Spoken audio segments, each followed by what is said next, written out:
Assalamualaikum warahmatullahi wabarakatuh. Salam sejahtera bagi kita semua. Om Swastiastu, Namo Buddhaya, Salam Kebajikan Rahayu. Perkenalkan, saya Fandi Agus Surmansa dengan nomor NIM 144230035 dan teman saya. Saya Mario Samuel dengan NIM 14225000159. Di sini kami akan menjelaskan tugas pendidikan Pancasila kelas C, yaitu tentang pajak dengan judul Kesadaran Pajak Kendaraan Bermotor. Dengan peran, tingkat, faktor pengaruh, dan upaya peningkatan. Untuk agendanya sendiri, yang pertama yaitu pendahuluan, yang kedua landasan teori, ketiga gambaran dan analisis, keempat dampak, dan yang terakhir upaya peningkatan. Oke, untuk yang pertama pendahuluan. Pajak adalah kontribusi wajib untuk kemakmuran rakyat yang tertulis pada Undang-Undang Nomor 28 Tahun 2009. PKB, pajak kendaraan bermotor adalah penyumbang utama pendapatan asli daerah atau yang disebut PAD. Pertumbuhan kendaraan pesat, peluang besar pendapatan daerah, namun banyak pemilik kendaraan yang menunda atau tidak membayar pajak. Rendahnya kesadaran berdampak PAD berkurang, pembangunan terhambat. Lanjut.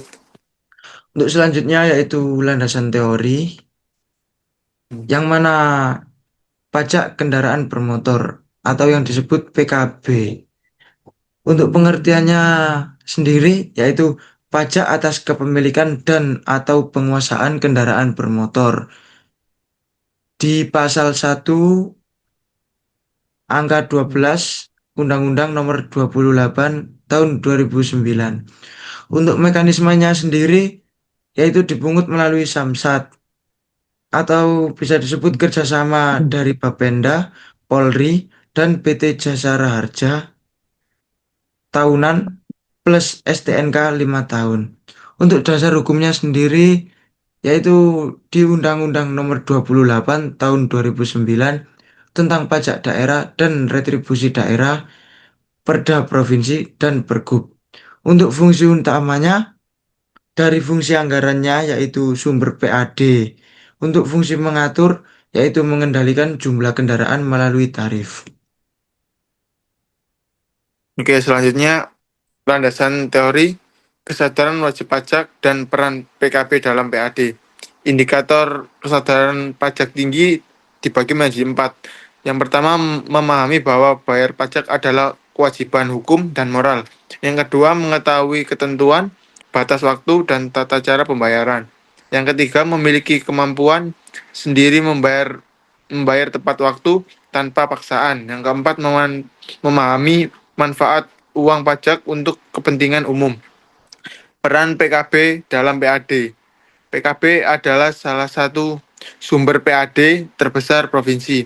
Dana dialokasikan untuk pembangunan jalan, jembatan, dan pelayanan publik di bidang pendidikan dan kesehatan. Hubungan kesadaran kepatuhan. Kesadaran internal, kepatuhan tindakan nyata. Kepatuhan berbasis kesadaran lebih berkelanjutan daripada kepatuhan karena takut sanksi. Lanjut. Untuk selanjutnya ada gambaran dan analisis. Untuk analisis, gambaran dan analisis wajib pajak patuh sebesar 70%, menunggak kurang dari 1 tahun yaitu 20% dan menunggak lebih dari 1 tahun ada di 10%. Untuk penyebab tunggakannya sendiri yaitu ekonomi tak stabil, kurang kesadaran dan disiplin, kendaraan tidak aktif tapi belum dihapus, dan yang terakhir minim sosialisasi sanksi. Oke, untuk selanjutnya faktor yang mempengaruhi kesadaran pajak. Yang pertama pendidikan. Semakin tinggi pendidikan, semakin baik pemahaman kewajiban pajak. Yang kedua ekonomi. Kondisi ekonomi lemah mendorong penundaan pembayaran pajak. Yang ketiga pelayanan pemerintah. Pelayanan cepat dan transparan meningkatkan kepatuhan wajib pajak. Yang keempat sosialisasi. Kurang informasi menyebabkan masyarakat tidak paham manfaat pajak. Nomor 5, sanksi dan penegakan hukum. Sanksi tegas mendorong kedisiplinan dalam memenuhi kewajiban pajak. Yang keenam, teknologi, pembayaran online, aplikasi digital, dan samsat keliling mempermudah pembayaran. Itu, Mas. Selanjutnya ada dampak rendahnya kesadaran pajak. Untuk dampak bagi daerahnya sendiri, yaitu yang pertama menurunnya pendapatan asli daerah atau PAD. Yang kedua terhambatnya pembangunan infrastruktur. Yang ketiga berkurangnya anggaran pelayanan publik. Dan yang terakhir menurunnya kualitas fasilitas umum.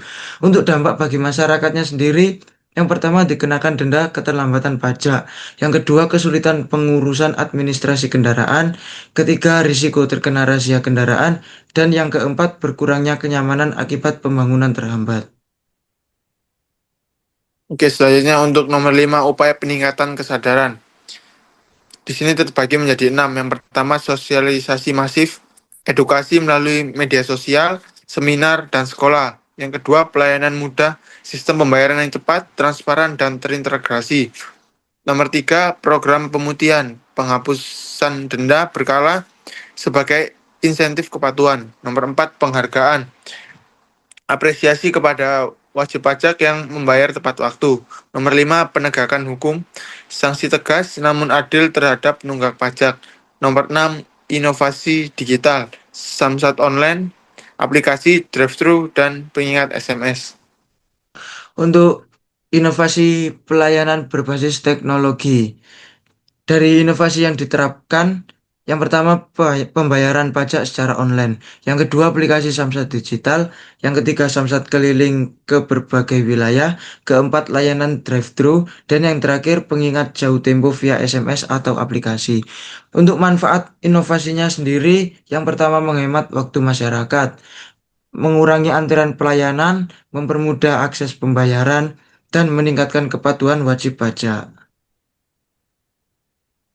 Kesimpulan dan saran. Kesimpulan, PKB adalah sumber PAD tertinggi di provinsi. Yang kedua, kesadaran pajak masyarakat masih perlu ditingkatkan. Yang ketiga, faktor utama pendidikan, ekonomi, pelayanan, sosialisasi, hukum, dan teknologi. Nomor 4, diperlukan kerjasama pemerintah, masyarakat, dan semua pihak. Saran, tingkatkan sosialisasi pentingnya PKB. Yang kedua, buat pelayanan lebih mudah, cepat, dan transparan. Nomor 3, masyarakat lebih disiplin membayar pajak tepat waktu. Nomor 4, tingkatkan penggunaan teknologi digital perpajakan. Nomor 5, penegakan hukum tegas namun tetap adil. Nomor 6, pendidikan pajak sejak dini untuk generasi muda. Kesadaran pajak adalah tanggung jawab bagi kita bersama demi pembangunan daerah yang lebih baik. Mungkin itu saja yang bisa kami sampaikan. Saya Fandi Agus Surmansyah dan teman saya, Saya Mario Samuel. kami mengucapkan terima kasih.